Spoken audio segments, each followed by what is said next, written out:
বিটিসিৰ উচ্ছেদক লৈ সৰব নেমচুৰ সভাপতি বদৰুল ইছলাম হাগ্ৰামা মহিলাৰীক উচ্ছেদৰ বিষয়টো পুনৰ বিবেচনা কৰাৰ আহ্বান নেমচুৰ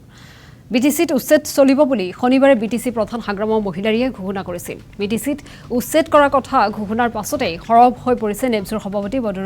বদৰুল ইছলাম ইয়াৰ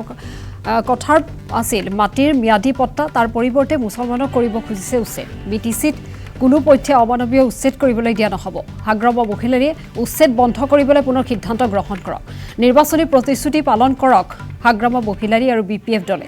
উচ্ছেদ নকৰি অন্য ঠাইত ভূমি প্ৰদান কৰক এপিডিচিৰক উচ্ছেদ কৰিলে চৰকাৰৰ বিৰুদ্ধে গঢ়ি তোলা হ'ব গণতান্ত্ৰিক আন্দোলন এই ধৰণে হুংকাৰ প্ৰদান কৰা পৰিলক্ষিত হৈছে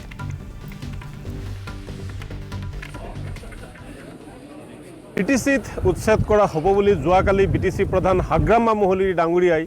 উল্লেখ কৰিছে বৰ দুৰ্ভাগ্যজনক কথা যে অসমত বিজেপি অসম গণ পৰিষদ আৰু বিপিএফে অকল মুছলমান লোকসকলক টাৰ্গেট কৰি অত্যাচাৰ আৰম্ভ কৰিছে অৰ্থনৈতিক অত্যাচাৰ আৰম্ভ কৰিছে আৰু উচ্ছেদ আৰম্ভ কৰিছে আচলতে যোৱা যি বিটিসি নিৰ্বাচন হৈ গ'ল সেই নিৰ্বাচনৰ পূৰ্বে বিপিএফ দল তথা হাগ্ৰামা মহিলাৰী ডাঙৰীয়াই কৈছিলে যে বিটিসিত কোনো ধৰণৰ উচ্ছেদ নহয় কিন্তু দেখা গ'ল তেওঁলোকে উচ্ছেদ কৰিম বুলি কৈছে বিটিসিত দিয়াৰ কথা আছে সংখ্যালঘু লোকসকলক বা বিটিসিৰ বাসিন্দাসকলক ভূমি পট্টা তাৰ পৰিৱৰ্তে হাগ্ৰামা মহিলাৰী ডাঙৰীয়াই দিব বিচাৰিছে উচ্ছেদ আৰু অমানৱীয় অত্যাচাৰ কৰিব বিচাৰিছে যোৱাকালিৰ এই সিদ্ধান্তটোক অমানৱীয় সিদ্ধান্তটোক অগণতান্ত্ৰিক সিদ্ধান্তটোক আমি নেমচুৰ তৰফৰ পৰা তীব্ৰ গৰিহণা দি আমি হাগ্ৰামা মহিলাৰী ডাঙৰীয়াক অনুৰোধ জনাইছোঁ যে আপোনালোকৰ এই সিদ্ধান্ত আপোনালোকে পুনৰ বিবেচনা কৰক এই সিদ্ধান্ত উঠাই লওক অন্যথা আপোনালোকৰ বিৰুদ্ধে তীব্ৰ গণতান্ত্ৰিক আন্দোলন কৰা হ'ব আপোনালোকে নিৰ্বাচনী প্ৰতিশ্ৰুতি পালন কৰক নিৰ্বাচনৰ পূৰ্বে আপোনালোকে মুছলমানক উচ্ছেদ নকৰিম বুলি কৈছিলে যাৰ কাৰণে বিটিসিৰ মুছলমান 90% পৰা 95% যি বিটিসিৰ সংখ্যালঘু মুছলমান লোক আছে আপোনালোকক ভোট দি চৰকাৰত আনিছিল কিন্তু চৰকাৰত আহি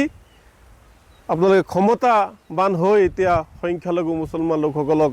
যি টাৰ্গেট কৰিছে যি উচ্ছেদ কৰাৰ ষড়যন্ত্ৰ ৰচিছে মুছলমান জাতিটোক যি অৰ্থনৈতিকভাৱে দুৰ্বল কৰাৰ যি ষড়যন্ত্ৰ ৰচিছে এয়া বৰ দুখজনক কথা এয়া বৰ বেদনাদায়ক কথা গতিকে পুনৰবাৰ কৈছোঁ এই সিদ্ধান্ত আপোনালোকে উঠাই লোৱাৰ কাৰণে সিদ্ধান্ত গ্ৰহণ কৰক এপিডিচিএলক যি 900 বিঘা ভূমি উচ্ছেদ কৰি তেওঁলোকক দিম বুলি কৈছে গতিকে চৰকাৰ আৰু হাগ্ৰামা মহিলাৰী ডাঙৰীয়াক আমাৰ আহ্বান যে